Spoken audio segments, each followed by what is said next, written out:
कभी कभी कोई कहानी सिर्फ डर नहीं देती, बल्कि ऐसा सवाल छोड़ जाती है जो नींद छीन लेता है। क्या इंसान का किया हुआ गुनाह कभी सच में खत्म होता है, या वो किसी और रूप में लौटकर बदला लेता है? गांव के एक कोने में, जहां दिन में बच्चे खेलते हैं और रात को हवा भी फुसफुसाती है, वहीं एक घर में अजीब हादसे शुरू हुए। हर सुबह गाय का दूध गायब, जानवरों की मौत और लोगों के चेहरे पर डर की परछाई। किसी को समझ नहीं आता था ये चोरी है, बीमारी है, या कुछ ऐसा जो आंखों से नहीं दिखता। मगर जो कुछ दिखा उसने पूरे गांव की रूह कंपा दी। कहा जाता है एक गलती ने जमीन के नीचे सोई आत्मा को जगा दिया था, और अब वो लौट आई थी हर रात उसी घर में, अपने बदले की प्यास लेकर। एक गरीब किसान, उसकी बीवी और उनका मासूम बेटा, तीनों के बीच शुरू हुई एक ऐसी दास्तान जहां प्यार और मौत की सरहद धुंधली पड़ गई। वो सोचते थे बुरा वक्त है, गुजर जाएगा, पर उन्हें नहीं पता था कि वक्त नहीं, वो नागिन ही गुजर रही थी हर रात उनके आंगन से। क्या वाकई कोई नागिन इंसान से बदला ले सकती है, या यह सब सिर्फ डर की एक पुरानी दास्तान है? जानिए इस रहस्यमयी कहानी में। रोज नागिन आती थी और गाय का दूध पी जाती थी। फिर एक दिन जो हुआ, बने रहिए वीडियो के आखिर तक, क्योंकि सच्चाई आपके रोंगटे खड़े कर देगी। गर्मी का मौसम था, धूप तपा रही थी और खेत की मिट्टी से भाप सी उठ रही थी। नसीर अपने पसीने से भीगे कुर्ते में पूरे ध्यान से खेत जोत रहा था। उसके हाथ में पुरानी लोहे की कुदाल थी, वही जो उसके बाप ने कभी उसे दी थी। आखिरी कोना बचा था। उसने गहरी सांस ली और कुदाल जमीन में उतारी। खटक, एक अजीब आवाज आई, न लोहे की न मिट्टी की। नसीर रुक गया। एक पल के लिए उसने सोचा शायद पत्थर है, लेकिन अगली ही घड़ी जमीन से कुछ हिला। छपाक, मिट्टी फटी और उसके पैरों के पास कुछ फड़फड़ाया। एक सांप जो अब दो टुकड़ों में बटा हुआ था। नसीर की आंखें फैल गईं, उसकी सांसें रुक गईं, चेहरा सफेद पड़ गया, हाथ कांपने लगे। या खुदा, उसके होंठों से धीरे से निकला। वो पीछे हट गया, जैसे जमीन खुद उससे सवाल पूछ रही हो। तूने ये क्या किया नसीर? कुछ पल तक नसीर वहीं खड़ा रहा। उसकी नजरें उस तड़पते हुए सांप पर जमी थीं, जो अब धीरे धीरे अपनी आखिरी सांसें ले रहा था। उसके हाथ कांप रहे थे, माथे से पसीना टपक रहा था। कुछ समझ नहीं आया, बस मैकेनिकली उसने झुककर उस मरे हुए सांप को उठाया और खेत के किनारे झाड़ियों में फेंक दिया। एक पल के लिए उसने पीछे मुड़कर देखा। खेत शांत था, पर हवा में कुछ बदल गया था। वो जो सन्नाटा था, उसमें अब एक अजीब सी बेचैनी, एक अनदेखा डर घुल चुका था। नसीर ने खुद को समझाया, कुछ नहीं, बस एक सांप था, और फिर से कुदाल उठाई। पर अब हर चोट के साथ ऐसा लग रहा था जैसे मिट्टी उसके अंदर तक ढंस रही हो, जैसे इस जमीन ने उसका नाम याद रख लिया हो। लेकिन नसीर नहीं जानता था, वो कोई आम सांप नहीं था, वो एक नाग था। उसी खेत के नीचे, उसी बिल में उसकी संगिनी नागिन भी रहती थी। उस वक्त वह शिकार की तलाश में बाहर गई हुई थी, और जब वो लौटी, उसने देखा उसका नाक, उसका साथी अब बेजान पड़ा है। एक क्षण के लिए वो ठिठक गई, फिर जमीन पर लौट गई, उस पर लिपटकर फुफकारते हुए रो पड़ी। उसकी आंखों से जैसे आंसू नहीं, जहर की बूंदें टपक रही थीं। किसने किया यह? उसकी आवाज हवा में कांप उठी। वो धीरे से अपने नाक की आंखों में झांकने लगी, और तभी उसे वहां एक चेहरा दिखा, नसीर का चेहरा। नागिन की फुफकार तेज हो गई, उसकी आंखों में लपटें उठीं। मैं इसे चैन से नहीं रहने दूंगी। चांदनी में उसका साया लहराया, और झाड़ियों के बीच से एक ठंडी हवा चली, जिसके साथ शुरू हुई एक बदले की कहानी। नागिन ने जमीन पर सिर पटकते हुए फुफकार भरी और कसम खाई, जिसने मेरे नाक को मारा है वो अब चैन से नहीं जिएगा। उधर शाम ढल चुकी थी। नसीर थका हुआ घर लौटा। दरवाजा खुलते ही उसकी पत्नी ने देखा, चेहरा मुरझाया हुआ, आंखों में थकावट। आज बहुत थके लग रहे हो, उसने पूछा। नसीर ने थकान भरी आवाज में कहा, खेत में एक सांप निकल आया था, मार दिया उसे। पत्नी के चेहरे का रंग उड़ गया, धीरे से बोली, लोग कहते हैं सांप का जोड़ा होता है, वो बदला लेता है। नसीर हल्का सा हंस पड़ा और बोला, अरे ये सब अंधविश्वास है, कुछ नहीं होता। लेकिन उसे क्या पता था कि उसकी यह बात अब नागिन के कानों तक पहुंच चुकी थी। रात गहराने लगी, पूरा गांव नींद में डूब गया। बस कहीं दूर कुत्तों के भौंकने की आवाज गूंज रही थी, और तभी खेतों के उस पार झाड़ियों में सरसराहट हुई। नागिन अपने बिल से निकली, धीरे धीरे जमीन पर लहराती हुई। उसकी आंखें लाल थीं, जैसे जलते हुए कोयले। वह रेंगती हुई सीधा नसीर के आंगन तक पहुंची, जहां उसकी गाय बंधी थी, शांत पर बेचैन। नागिन ने धीरे से उसके पैरों को लपेटा, फिर थनों के पास गई और चुपचाप दूध पीना शुरू कर दिया। गाय थरथराने लगी, आंखें डर से फैली हुईं, पर आवाज एक भी नहीं निकली। बस हवा में हल्की सी फुफकार गूंजी, और दूध की हर बूंद के साथ नागिन के बदले की आग और गहरी होती चली गई। सुबह जब नसीर दूध निकालने बैठता तो बाल्टी हमेशा खाली मिलती। उसे समझ नहीं आता था कि यह दूध आखिर जा कहाँ रहा है। गांव में चर्चाएं शुरू हो गईं। नसीर दूध छुपा रहा है, शायद शहर में महंगे दामों पर बेच देता है। कुछ लोग ताने मारते, कुछ हंसते हुए बातें उड़ाते। नसीर के चेहरे पर शर्म और उलझन दोनों थी। उसने कई बार सोचा कि शायद गाय बीमार है, लेकिन सब कुछ सामान्य दिखता। धीरे धीरे यह बात उसके दिल में चुभने लगी। आखिर एक रात उसने तय किया कि अब सच्चाई जानकर ही रहेगा। रात के सन्नाटे में जब पूरा गांव नींद में डूब गया, नसीर चुपचाप गाय के पास बैठ गया। हाथ में लालटेन थी और दिल में डर। कुछ देर तक सब शांत रहा, फिर थकान ने उसकी पलकों को भारी कर दिया और वह उनींदा हो गया। तभी अंधेरे से एक सरसराहट उठी। झाड़ियों के पीछे से एक परछाई धीरे धीरे सरकती आई। वो थी नागिन। उसकी आंखें अंगारों जैसी लाल थीं और फन पर चांद की रोशनी पड़ते ही वह और भी भयानक लग रही थी। वह जमीन पर लहराती हुई गाय के पास पहुंची और फिर नसीर की ओर मुड़ी। उसकी फुफकार में बदले की सिसकी थी। फन उठा, वार करने को तैयार। उसी पल भीतर से एक आवाज गूंजी, अब्बा, अम्मी बुला रही हैं। नसीर चौंका, आंखें खोलीं और झट से उठकर घर के अंदर चला गया। नागिन का वार खाली गया। जमीन पर उसने गुस्से में जोर से फुफकार मारी। मिट्टी उछली और उसकी आंखों में और भी आग भर गई। आज बच गया,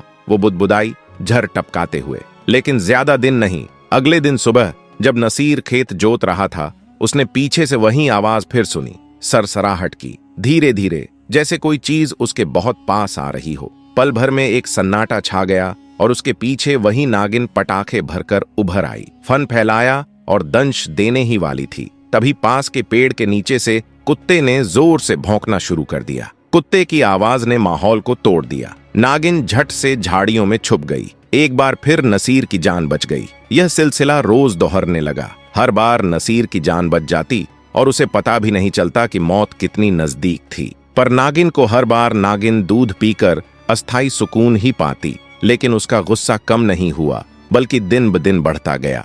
अब वह समझ चुकी थी कि सीधे नसीर को मारना आसान नहीं है, इसलिए उसने अपनी चाल बदल दी। अब उसका बदला नसीर के सबसे कीमती रिश्ते, उसके बेटे के जरिए पूरा होना चाहिए।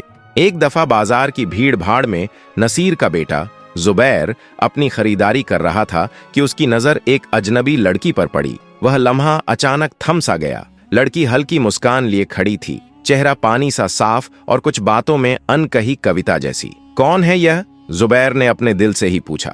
घर लौटकर भी वह मुस्कान उसकी आंखों से नहीं निकली। खाना जब निगलता तो उसका स्वाद भी गायब सा लगता। जुबैर नसीर का इकलौता बेटा था, जिसकी परवरिश में पिता की मेहनत और मां का प्यार दोनों शामिल थे। वह अपने पिता की तरह होशियार, बहादुर और संवेदनशील था, लेकिन उसकी मासूमियत और जिज्ञासा नागिन की चाल का लक्ष्य बनने के लिए पर्याप्त थी। मां ने उसका चेहरा देखकर पूछा, क्या हुआ बेटा? जुबैर ने सिर झुकाया और धीरे से कहा, कुछ नहीं मां। लेकिन उसके मन में एक अजीब बेचैनी थी, एक एहसास कि यह मुस्कान केवल किसी साधारण लड़की की नहीं थी, बल्कि कोई छुपी हुई ताकत की शुरुआत थी। अगले दिन फिर वही गली, उम्मीद की एक किरण और किस्मत से वही लड़की वहीं खड़ी मिली। जुबैर ने हिम्मत करके पूछा, आप कहाँ रहती हैं? मैं आपसे पहले कभी नहीं मिली। लड़की ने दुपट्टे को हल्का समेटते हुए मुस्कुराहट में कहा, मैं कुछ दिनों के लिए आई हुई हूँ, नाम साबिया है, बस। फिर क्या था? जुबैर का दिमाग और दिल दोनों साबिया में खो गए।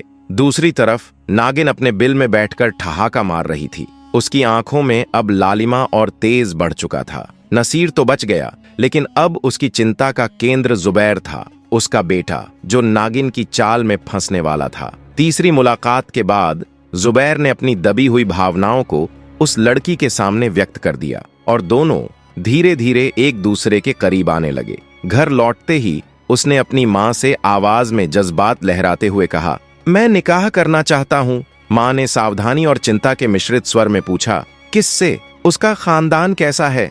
जुबैर ने झट से जवाब दिया, मां, मुझे खानदान की फिक्र नहीं, मुझे वही लड़की पसंद है, साबिया। उसकी आंखों में पक्कापन और जिद साफ झलक रही थी। वह आगे बोला, वह अनाथ है, ना माँ, ना पिता, ना कोई भाई, सिर्फ अपनी खाला के पास रहती है, ज्यादा लोगों से नहीं मिलती। जुबैर की आवाज में दृढ़ता थी, प्यार की मुलायम लेकिन अडिग आवाज। यही कारण है कि हमें उसकी मदद करनी चाहिए। अगर उसे ठुकरा दिया गया तो वह कहाँ जाएगी? नसीर की चिंता और हैरत चेहरे पर साफ झलक रही थी। उसने कहा, यतीम है तो तुम उसे कैसे ढूंढ लोगे? कौन उसकी गारंटी देगा? जुबैर ने बिना हिचकिचाए सिर्फ प्यार और जिम्मेदारी का एहसास लिए कहा, मैं उसका सहारा बनूंगा। नसीर ने गहरी सांस ली। उसके चेहरे पर आशंका और गुस्सा दोनों उभर आए। बेटा, उसने गंभीरता से कहा, निकाह सिर्फ इमोशन नहीं है, यह जिंदगियों का बंधन है। जुबैर ने हाथ जोड़कर नरम लहजे में कहा, अब्बा, मैं यह रिश्ता सिर्फ रहम के लिए नहीं चाहता, मेरा दिल कहता है यही मेरी जिंदगी है। बहस करना अब बेअसर था। बेटे की आंखों की सच्चाई ने उसे पिघला दिया। आखिरकार उसने मुंह दबाते हुए कहा, ठीक है। अगले दिन गांव के 2 गवाह और मौलवी साहब आ गए। निकाह सादा था, बिना शानो शौकत के, बस हुक्म रूह की तरह। लेकिन पहली रात के बाद ही माहौल बदलने लगा। साबिया, जिसे हमेशा दुपट्टे में थोड़ी सी शर्म के साथ देखा जाता था, उसने सुना सुनाया अंदाज छोड़कर कहा, आज मुझे अलग कमरा चाहिए।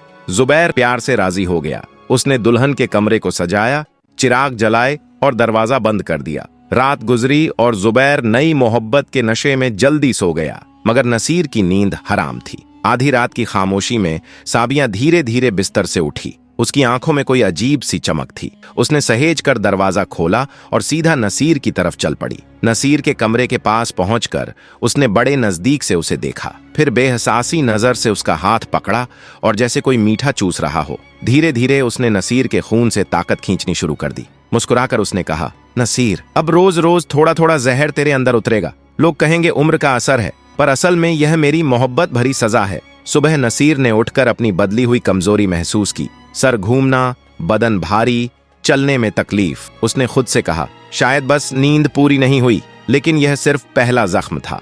दिन ब दिन उसके और उसकी बीवी के हालात बिगड़ने लगे। पहले नसीर समझता रहा कि यह बुढ़ापा है, फिर उसकी बीवी भी वहीं थकावट और भंग महसूस करने लगी। गांव वाले आते और पूछते, नसीर भाई, पहले आप कितने मजबूत थे, अचानक क्या हुआ? नसीर बस मुस्कुरा कर टाल देता। साबिया दिन के उजाले में वही नम्र, खिदमत करने वाली बहू बनकर सबके सामने रहती। माँ बाप की सेवा करती और गांव की औरतें उसकी तारीफों के पुल बांधती। देखो कैसे नेक है, कितनी समर्पित बहू मिली है।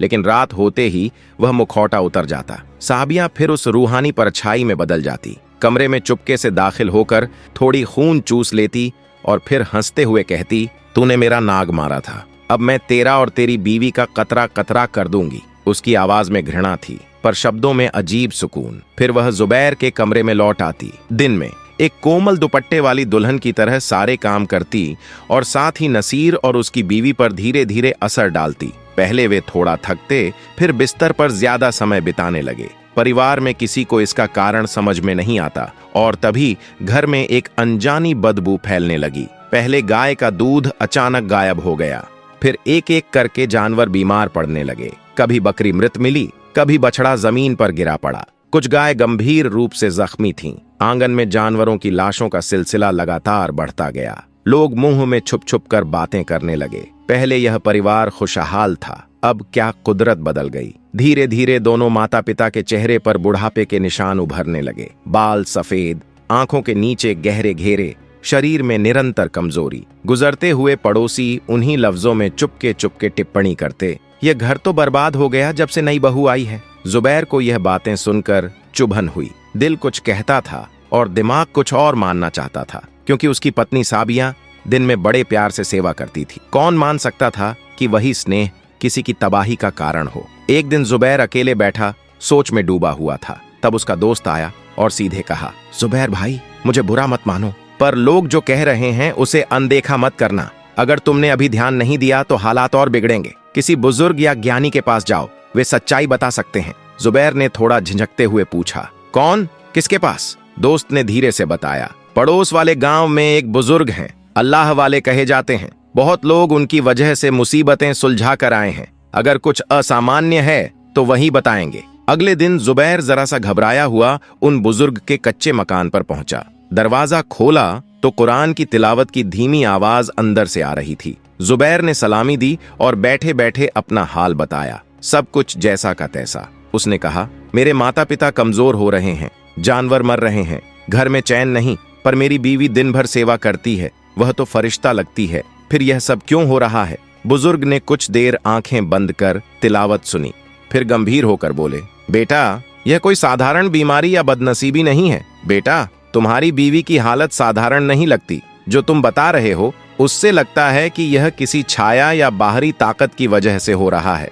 जुबैर ने तनकर विरोध किया, बाबा ये कैसे हो सकता है? मेरी बीवी तो मेरी मदद करती है, मैं अपनी आंखों से देखे बिना यकीन नहीं करूंगा। बुजुर्ग ने शांत आवाज में कहा, ठीक है, मैं तुम्हें दिखाने का तरीका बताऊंगा। बुजुर्ग ने जुबैर को सुरक्षित और साफ तरीका बताया। आज रात उस घड़े के बर्तन का इंतजाम कर लो जिसे वह रात में पीती है। रात में वह पानी पीती है ताकि अपने अंदर छिपे जहर और उसकी वजह से आने वाली चालों को नियंत्रण में रख सके। अगर तुम पानी छुपा दोगे और उसे पानी न मिलेगा तो उसे असल शक्ल दिखाने पर मजबूर होना पड़ेगा। तब तुम अपनी आंखों से देखकर समझ जाओगे। अगर सच है तो समझ लो, तुम्हारे माँ बाप की बीमारी सामान्य नहीं है। हर रात कोई नागिन उनके नसों में जहर उतारती है। अगर तुम तुरंत कदम नहीं उठाओगे तो वे दोनों खत्म हो जाएंगे और फिर तुम्हारी बारी भी आएगी। बुजुर्ग ने चलते चलते एक छोटा ताबीज जुबैर की हथेली में थमा दिया। इसे साथ रखना, अगर वह तुम पर वार करने आए तो यह पढ़ना, अल्लाह की मदद से बच जाओगे। जुबैर ने ताबीज उंगलियों में कस लिया और घर की ओर लौट चला। अंदर दिल तूफानी विचारों से भरा था। एक तरफ उसकी पत्नी की ममत्व भरी परवाह, दूसरी तरफ बुजुर्ग की भयंकर चेतावनी। क्या सचमुच वही महिला जो दिन में फरिश्ता बनकर सबकी सेवा करती थी, रात में जहरीली छाया बन जाती थी? रात आते ही जुबैर ने अपनी बीवी से कहा, मैं थोड़ी देर बाहर जाऊंगा, थोड़ा टहल कर आता हूँ। साबिया ने हल्की मुस्कान देते हुए कहा, जल्दी आना, तुम्हारे बिना नींद नहीं आती। यह शब्द सुनकर जुबैर का दिल रोक सा गया। बाहर निकलते ही उसने सहन में पड़े पानी के घड़े को खाली कर दिया और एक कोने में छिपकर बैठ गया। घड़ी की सुइयां धीरे धीरे घूम रही थीं। रात गहरी और सन्न थी। आधे घंटे गुजरे, फिर आहिस्ता सा दरवाजा खुला। साबिया कमरे से निकली। उसने घड़े की तरफ देखा, खाली था। उसकी मुस्कान अचानक गहरी नफरत में बदल गई। जुबैर ने जो देखा वह शब्दों से परे था। चेहरे की शक्ल बदलना, आंखें लाल सी चमक उठना, बदन धीरे धीरे सांप जैसा मुड़ना, जैसे यह कोई जादुई मिराकल हो। नागिन ने भू भू की तरह खाली घड़े पर फन तानी, फिर तेजी से मुड़ी और उस गाय की ओर रुख किया जो आंगन में बंधी थी। वही गाय जो पिछले दिनों से कमजोर पड़ी थी। वह गाय पर झुक गई और दूध पीने लगी। जुबैर छुपा हुआ सब देख रहा था। हाथ कांप रहे थे, गला सूख रहा था। चीख निकलना चाहिए पर आवाज भीतर ही अटक गई। नागिन फिर नसीर और उसकी बीवी के कमरे की ओर बढ़ी। जुबैर दीवार की छाया में फिसलकर दरवाजे के पास पहुंच गया और भीतर झांका। नागिन ने नसीर का हाथ दबाया और बेरहमी से खून चूसना शुरू कर दिया। उसकी रगों में जहर की कुछ बूंदें भी छोड़ दीं। नसीर के होंठ कांपे। नागिन ने सर्द मुस्कान दी और फुसफुसाई, जब तुम राख बन जाओगे तुम्हारा बेटा भी उसी सजा से गुजरेगा। जुबैर के अंदर वही शब्द कांटों की तरह ढंस गए। उसने ताबीज निकालकर मुट्ठी में कस लिया और बुजुर्ग को सारी रात की खौफनाक बातें फूट फूट कर सुनाई। गाय का गायब दूध, नागिन का हमला और वह खौफनाक वादा। जुबैर ने दर्द भरी आवाज में कहा, बाबा मेरे माँ बाप को बचा लीजिए, वो नागिन उन्हें मार डालेगी। मैं उनके बिना नहीं जी सकता, बाबा मेरी मदद कीजिए। बुजुर्ग ने गंभीर होकर कहा, जो कहो वैसा करूंगा, अब तुम्हें हिम्मत दिखानी होगी।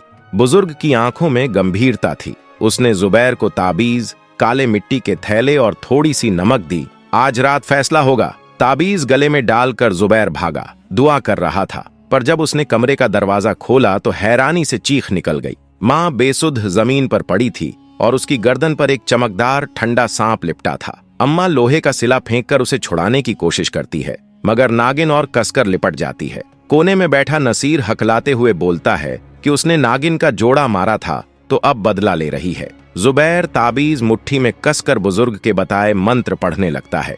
नागिन चीखती है और उसका गुस्सा बढ़ता है। जुबैर अपलक माँ की असीम दया की दुआ करता है। नागिन ठंडी मुस्कान के साथ बोली, तुम्हारी नस्ल मेरा कर्ज चुकाएगी। पहले तुम्हारी माँ, फिर बाप और फिर तुम्हारी बारी। जुबैर भागा। पूरा मोहल्ला पीछा कर रहा था, पर आगे कोई मदद को तैयार नहीं। वह बुजुर्ग के पास गिरकर मदद मांगा। बुजुर्ग ने सूनी आवाज में कहा कि दो ही रास्ते हैं, या तो नागिन की जड़ से गिरफ्तारी करके उसे मिट्टी से छू दिया जाए, या यह पीढ़ियों तक खून फैलाती रहेगी। रात के 11 बज चुके थे। बादल घिरे थे। जुबैर मिट्टी, नमक और ताबीज लेकर अपने टूटे घर पहुंचा। घर अंदर से बिखरा हुआ था और माँ फर्श पर पड़ी थी। कमरे के बीच वही चुड़ैला खड़ी थी। फन फैला और चेहरा लाल चमक रहा था। जुबैर हाथ कांपते, आंखों में आंसू, लेकिन आवाज में जिद लेकर बोला, आज मैं यह सिलसिला खत्म कर दूंगा। उसने मिट्टी की थैली और ताबीज छाती के पास कसकर आयतें पढ़नी शुरू की। नागिन चीखी और हमला किया, पर जुबैर ने मिट्टी उसकी ओर फेंकी। जैसे ही मिट्टी लगी, उसका रूप सुलगने लगा और दर्द से कराहती हुई बोली, यही मिट्टी है जहां मेरा साथी मरा था। जहर की बदबू फैली और वह जमीन में समा गई। जुबैर उसके पीछे खेत पहुंचा, जहां बुजुर्ग शांत पर दृढ़ खड़े थे, इशारा करते हुए, अब वक्त आ गया है, दफना दो उसे उसी मिट्टी में जहां से शुरू हुई थी। नागिन आखिरी बार बोली, तुम इंसान मेरी पीड़ा नहीं समझते। जुबैर ने कुदाल उठाई और उसे मिट्टी में दफना दिया। नागिन 2 टुकड़ों में टूट गई।